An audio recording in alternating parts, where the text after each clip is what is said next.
বোনেরা একটু মনোযোগ দিয়ে শোনো।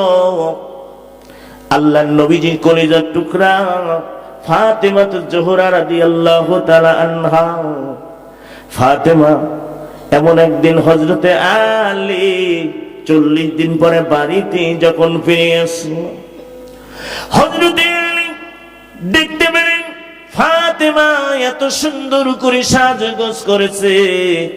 কোনদিন এত সুন্দর করে সাজে না। হাসান হুসাইনকে সাজায় দিলেন।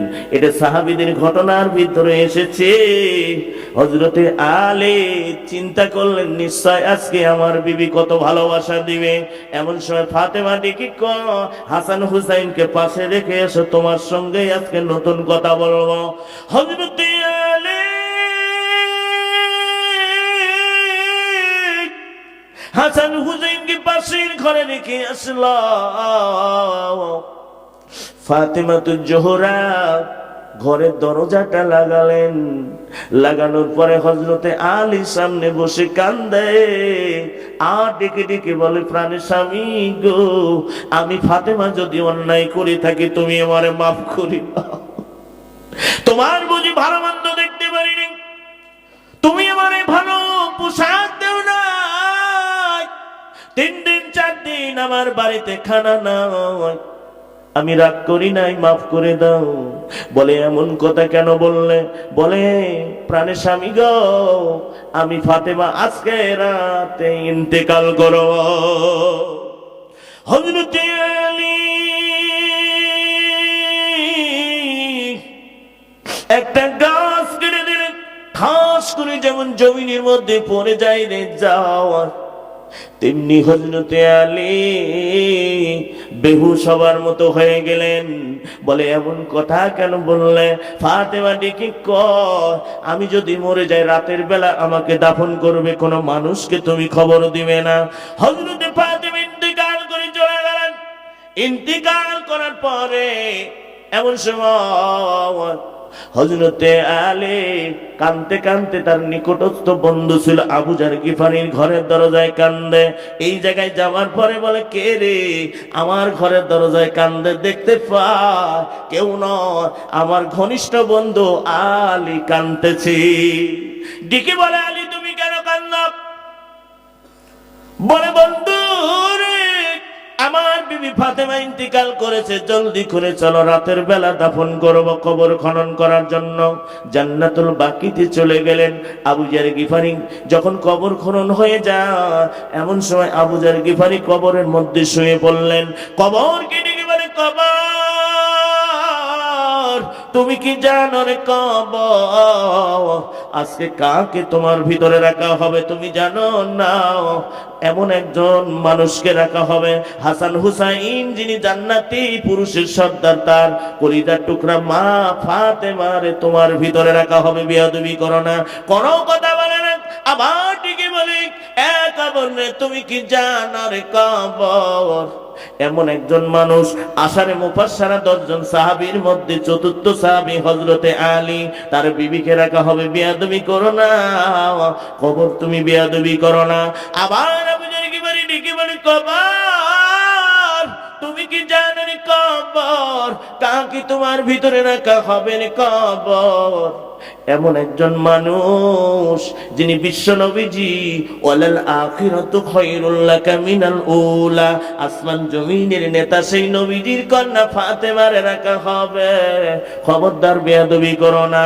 এমন সময় কবরের ভাষায় কবর ডেকে বলে, আবু জার গিফারি তুমি শুনে নাও, আমি হাসান হুসাইনের মা ফাতেমারে চিনি নাও, আমি জান্নাতি সাহাবী আলী বিবিরে চিনি না, আমি বিশ্ব নবীজির কন্যা ফাতেমারে চিনি না। ওয়ালা তামুতুন্না ইল্লা ওয়া আনতুম মুসলিমুন, আমি কবরের ভিতরে আসতে হলে মুসলমান হয়ে আসতে হবে। মুসলমান না হয়ে আসলে আমি কবর এক পাজরের হাড্ডি আর এক পাজরের মধ্যে মিশাইয়া দেব, মাটির সঙ্গে মিশাইয়া দিব। ফালাই কুবালা মিনহু ওয়া ফিল আখিরাতি মিনাল খাসিরিন, কোশ্চিন কালো কবুল করা হবে না, কবুল করা হবে না।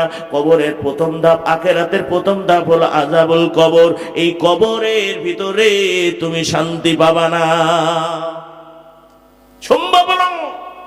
আমার মা বোনদেরকে বলি, ও মা, হযরতে খাদিজা জান মালগুলা দিয়ে দিয়েছে, সব সম্পদ বিক্রি করে দিতে আল্লাহর দ্বীনের জন্য দিয়ে দেয়। তোমরা কি করছো? সেই জান্নাতে যেতে চাও? আল্লাহ ওয়াদা দিয়েছে সেই জান্নাতে যেতে হলে আল্লাহর রাস্তায় মাল খরচ করতে হবে।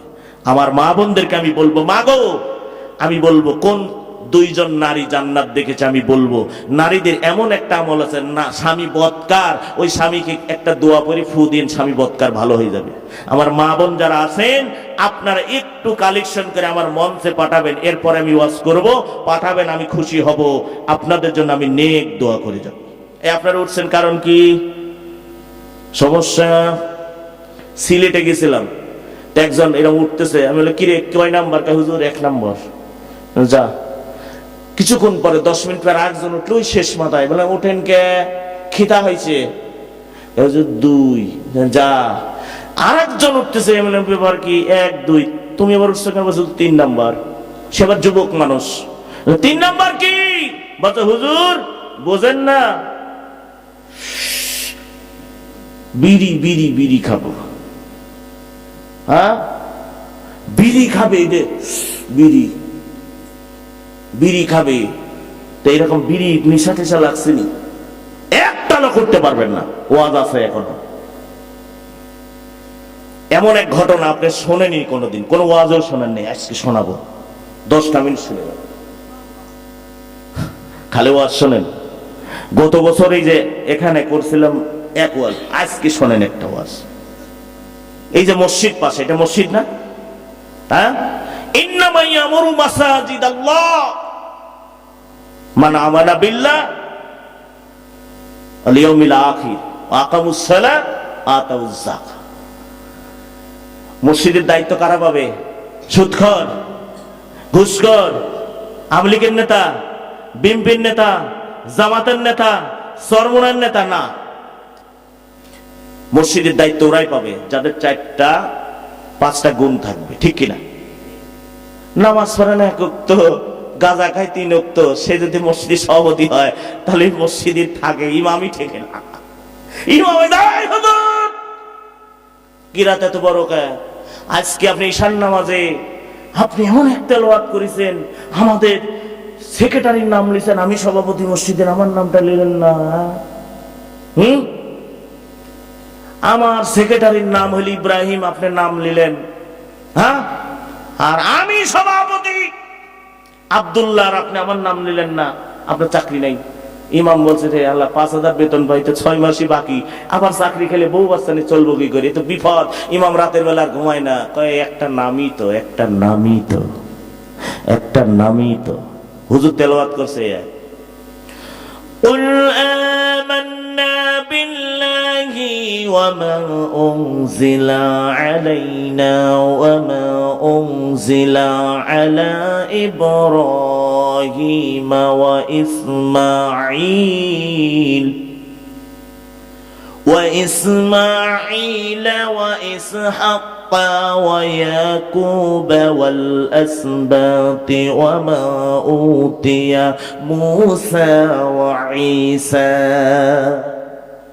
কয় সভাপতি সেক্রেটারির নাম পেলাম, কেশিয়ারের নাম দেখতেছি, আমাদের সদস্যর নাম, আমি সভাপতি, আমার নাম কেন? ইমাম তো দেখছি আচ্ছা বদমাইশ রে। ইমাম তোমার চাকরি নেই, ইমাম রাতের বেলায় ঘুম আসে না, কি করা যায়? চাকরি নিয়ে বউ বাচ্চা কেমনে খাবো? এখন তো চাকরি দিয়ে ইন্টারভিউ ভাইবা দেওয়া লাগে, কেমনে খাবো? সমস্যা কি? ফজরের নামাজের একটা নামই তো মুনাফিক, জাহান্নামী মিনান নার, আসফালে মিনান নার। মুনাফিকের স্তর কোথায় হুজুর? কোথায়? একবারে নিম্ন, আসফালে মিনান নার। এইবার ফজরের নামাজে ইমাম তেলাওয়াত করল, ইব্রাহিম ওয়া ইসমাঈল ওয়া ইসহাক ওয়া ইয়াকুব ওয়া আব্দুল্লাহ। সভাপতি মুস্কি মুস্কি হাসে, ওয়াটা হুজুর ভুলে গেছিল, আমার নামটা রয়েছে, দেখেছো হুজুর বলতে পারে নাই, হুজুরের লোকমা দিলেন না। কেউ লোকমা দেয় না, বলে নামাজ শেষে সালাম ফিরানোর পরে বলে হুজুর থ্যাংক ইউ, তোমার চাকরি আজ থেকে 5,000 টাকা বেতন নাই, আমার নামটা বলার কারণে 6,000 করে দিল। এমন হুজুর আছে না নাই?